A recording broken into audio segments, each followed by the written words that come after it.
have made a mistake inviting me here today.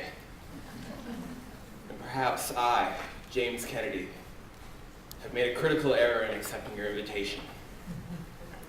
For we are different beasts, librarians and writers. To bring us together is to invite catastrophe. You have invited me here to speak about the genre of fantasy, but I am here to tell you that the fantasy genre is finished. From here on out, we deal with facts. Until today, you have lived in a dream world, the era of simulation. But the idle daydreams of your youth have now given birth to overwhelming realities. Doubt me? In the era of simulation, Kennebunkport aristocrat George Bush pretended to be a good old boy from Midland, Texas. Now, in the age of reality, we have a real rural populist, Sarah Palin.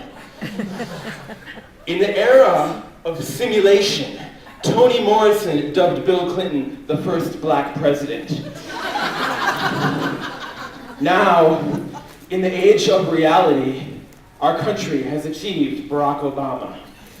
In the same way, in the era of simulation, you were stuck with Neil Gaiman, fantasy novelist. But now, in the age of reality, you have achieved me, James Kennedy. I am the Sarah Palin of fantasy. I am the Barack Obama of the otherworldly. And by the end of this speech, you will agree that I, James Kennedy, author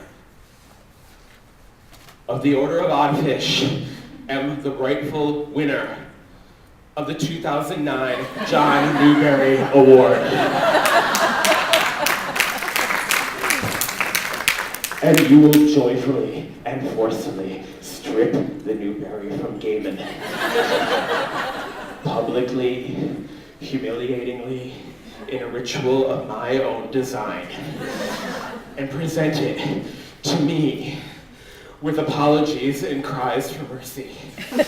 That is the reality. Sit down. Sergeant-at-Arms, bar the door. For none of you may be permitted to escape the realities I am about to unveil. T.S. Eliot spoke truly when he said, humankind cannot bear very much reality.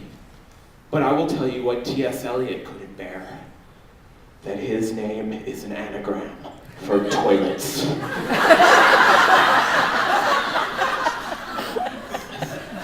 I know well that I have many enemies among you.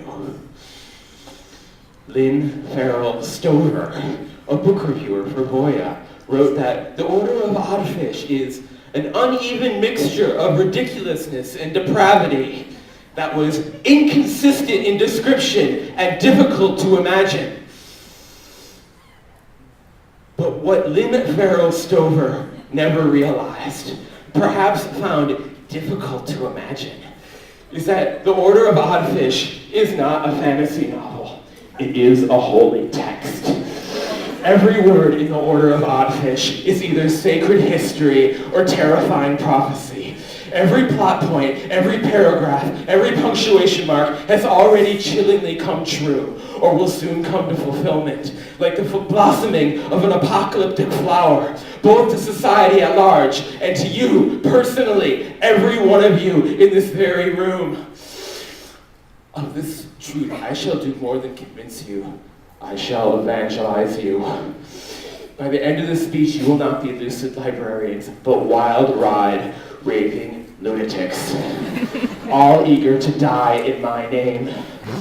For today, at this Genre Galaxy Conference, a new genre shall be born, a new canon established with me at its very center. And I shall prove this to you with a theorem as airtight and ineluctable as anything in Euclid, for the engine of my reasoning will not be timid logic, but the majestic force of my personality. And I assure you that my personality is an exquisite garden, cultivated with excruciating care. So take my hand, won't you? Let us gaily scamper through the enchanted arboretum of my soul. Learn how you may assist me in your library and school programs, including giving the Newberry to me, thus delivering you all from the darkness of the arrow simulation and bringing you blinking into the sunlight of the age of reality. I promise I will convince you of all this in 30 minutes. I stake my life on it. For to create a new orthodoxy, someone must put their life on the line, and I, like the early martyrs, like Socrates, am willing to die for the Order of Oddfish. For the Order of Oddfish is fantasy. And as it happens, fantasy novels are uniquely suited for marvelous library events. Great fantasy creates a world that the audience wants to live in, that makes the reader want to co-participate in that world's creation. It's only fantasy and science fiction, after all, that inspires fan art, fan fiction, and conventions where people dress up as the characters. Nobody dresses up as a character from a separate piece. We can connect with fantasy readers by encouraging this impulse to co-create. Here's some fan art I received from Kevin Buckaloo. Fantasy stories are naturally full of creatures, architecture, and mechanisms that beg to be drawn. It's the kind of stuff teen artists want to draw anyway. Start a fantasy book club with your teen artists. Every month have them read a different fantasy and create fan art for it. You can get a freelance illustrator or a teacher to drop in and give advice. But what to do with this art when it's done? Well, why not replace the covers of your library's copies of that book with the covers drawn by your teen artists?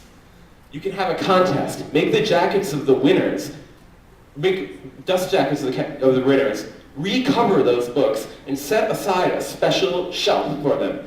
Everyone will want to check out the book that their friend drew the cover for. And you can take it beyond your own library. Your library's artists can connect with teen artists from other libraries through social networking sites like DeviantArt, and collaborate in creating online communities of fan art for their favorite books. This is Asenath, the Silver Kitten of Deceit, and Ichthala, the all-devouring mother, who are two goddesses from my book, and we'll be seeing a fight between them later. But fan art doesn't just have to be drawings.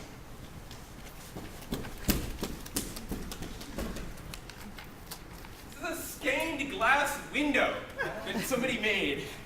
The Order of Oddfish of the tabloid-plagued foppish cockroach Safino. The full effect. There's also, up there, Shrinky Dinks I received of Oddfish characters. Shrinky Dinks. I didn't even know they still made this stuff. It doesn't have to be just drawing. And as mentioned, one of the strangest, most satisfying pieces of fan art I received is this cake. It was voted the most creative in the University of Florida's Edible Book Contest. It's a scene where a giant fish vomits the Oddfish Lodge into Eldritch City. The whimsical images of fantasy are perfect for an edible book contest. Hunger Games. Remember the scene in Hunger Games when Katniss and Peeta are surrounded by genetically engineered mutant wolves that have the faces of the dead contestants, and they go on to rip the villain Kato to bits? I want to see that in the form of a flan.